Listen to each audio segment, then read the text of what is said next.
അങ്ങനെ നമ്മുടെ തേജുവിന് 5 വയസ്സായില്ലോ. അപ്പൊ അതിന്റെ കുത്തിവെപ്പിന് പോകാനാട്ടോ ഈ പുറപ്പെട്ടിട്ട് നിക്കണം. എന്തിനാ പോണെന്നുള്ള ഒരു ഐഡിയ വല്ലാണ്ടൊന്നും ഇല്ല കേട്ടോ. ഭയങ്കര ഹാപ്പി ആയിട്ടാണ് പോണത്. ആളെന്തായാലും കവറും തൂക്കി പിടിച്ചിട്ട്. പിന്നെ അതേ നമ്മുടെ വീടിന്റെ അപ്പുറത്ത് പണി നടന്നുകൊണ്ടിരിക്കുക കേട്ടോ. അതാണ് നമ്മുടെ മുറ്റം അങ്ങനെ കിടക്കണത്. അവിടുന്ന് മണ്ണ് കോരണ കാരണം നമ്മുടെ വീടിന്റെ മുറ്റത്താട്ടോ വണ്ടികളൊക്കെ ഇട്ടിടുന്നത്. അതിന്റെയാണ്. അങ്ങനെ അതേ വിൻഷേട്ടൻ അവനെ കൊണ്ട് പോകുന്നുണ്ട്. ഇനി വരുമ്പോ എങ്ങനെയാ വരികയെന്ന് എനിക്കൊരു ഐഡിയ ഇല്ല കേട്ടോ. എന്തായാലും തേജുവിനെ ഞാൻ പറഞ്ഞു വിട്ട വഴിക്ക് തന്നെ വേഗം നമ്മുടെ ബെഡ്റൂം ക്ലീൻ ആക്കാന്നാട്ടോ വിചാരിച്ചത്. ഞാൻ പറയാറുണ്ടല്ലോ, അവൻ എനിക്കാ നേരം വൈകും. പിന്നെ അവളുള്ള കാരണം എനിക്ക് റെഡിക്ക് ക്ലീൻ ആക്കാൻ പറ്റാറില്ല ബെഡ്റൂം ഒന്നും. അപ്പോൾ ഉള്ള ടൈമിൽ ഞാൻ വേഗം പെട്ടെന്ന് തന്നെ അതേ പൊടിയും കരടൊക്കെ തട്ടി ജനലും എല്ലാം ഇടൂട്ടോ. മൊത്തത്തിൽ റൂമൊന്ന് ക്ലീൻ ആക്കണം. നമ്മൾ ഡെയിലി യൂസ് ചെയ്യുന്ന ഒരു ബെഡ്റൂം ആയതുകൊണ്ട് തന്നെ അത്യാവശ്യം പൊടിയും കരടും ഒക്കെ ഉണ്ടാവും കേട്ടോ. ഈ റൂമിൽ എനിക്ക് വലിയ മേക്ക് ഓവറൊന്നും നടത്താൻ പറ്റില്ല കേട്ടോ. കാരണം കട്ടിൽ അവിടെ ഫിക്സ് ചെയ്തേക്കാണ്. കുറെ പേര് ചോദിക്കാറുണ്ട് ഇത് എങ്ങനെയാണ് നമുക്ക് ഇന്റീരിയർ വർക്ക് ചെയ്യുമ്പോൾ അതിൻ്റെ ഒപ്പം ചെയ്തിട്ടുള്ളതാണ് കേട്ടോ ഈ കട്ടിലൊക്കെ. അതുകൊണ്ട് എനിക്ക് കട്ടിലായാലും അലമാരയായാലും ഒന്നും ഇവിടെ നനക്കാൻ പറ്റില്ല. ആദ്യമൊന്നും ഞാൻ ഈ വാർഡ്രോബിന്റെ മുകളിൽ ഒന്നും വെച്ചിടുന്നൊന്നും ഇല്ല കേട്ടോ. പക്ഷെ ഇപ്പൊ കൊളാബിന്റെ സാധനങ്ങളൊക്കെ ഓരോന്ന് വന്നിട്ട് വെക്കാൻ സ്ഥലമില്ല. അപ്പൊ ഞാനൊക്കെ ഇതിന്റെ മുകളിൽ അടക്കി വെച്ചിട്ടുണ്ടായിരുന്നു. അപ്പൊ അവിടെയും കുറെ പൊടിയൊക്കെ ഉണ്ടായിരുന്നു കേട്ടോ. അതൊക്കെ തൊട്ടി നീക്കിയിട്ട് നമ്മുടെ എന്താ പറയാ ബോക്സും കാര്യങ്ങളൊക്കെ അവിടെ തന്നെ കയറ്റി വെക്കാട്ടോ ചെയ്തത്. ഇതൊക്കെ നമ്മുടെ തേജുവിന് വന്നിട്ടുള്ള ഐറ്റംസ് ആയിരുന്നു കേട്ടോ. ഓരോരുത്തർ ഓരോ ഗിഫ്റ്റും കാര്യങ്ങളൊക്കെ അയച്ചിട്ടുള്ളതാണ് അവന്. അപ്പൊ അതൊക്കെ ഞാൻ അവിടെ തന്നെ വെച്ചു കേട്ടോ അവന് കാണിച്ചു കൊടുത്തിട്ട്.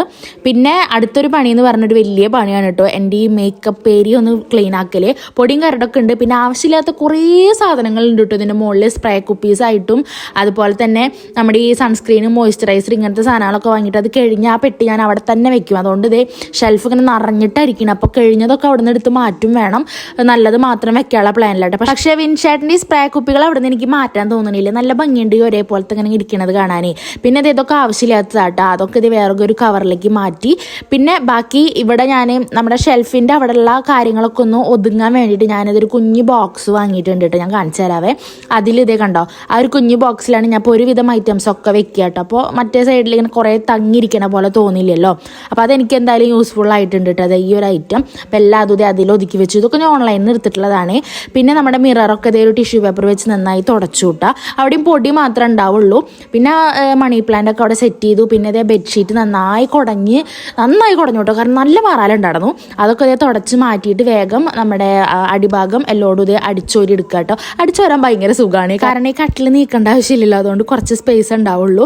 പിന്നെ വേഗത ബെഡ്ഷീറ്റ് മാറ്റിയിട്ടോ. അപ്പോഴേക്കും നമ്മുടെ തേജും വിൻഷേട്ടനും വന്നിട്ടുണ്ടായിരുന്നു. ഈ ഒരു കംഫർട്ട് സെറ്റ് ഉണ്ടല്ലോ ഇൻസ്റ്റാഗ്രാം പേജായ ഗ്രാൻഡ് ഹോം എന്ന് നമുക്ക് അയച്ചിട്ടുണ്ടായിരുന്ന കേട്ടോ. അടിപൊളി ഒരു സെറ്റ് തന്നെയാണ്. മെറ്റീരിയൽ ഒക്കെ നല്ല സോഫ്റ്റ് ആയിട്ടുള്ള മെറ്റീരിയൽ ആണ്. ഇവർക്കുണ്ടല്ലോ താമരശ്ശേരി ഷോപ്പൊക്കെ ഉണ്ട്. അപ്പൊ എന്തായാലും നമ്മൾ ഫസ്റ്റ് ടൈം ആട്ടോ ഇങ്ങനത്തെ ഒരു കംഫർട്ട് സെറ്റ് യൂസ് ചെയ്യണത്. എന്തായാലും അടിപൊളിയായിട്ടുണ്ട്. അപ്പൊ നമ്മുടെ ക്ലീനിങ് വീഡിയോ കഴിഞ്ഞിട്ടില്ല കേട്ടോ. ബാക്കി അടുത്ത വീഡിയോയിൽ ഇടാവേ. ബൈ.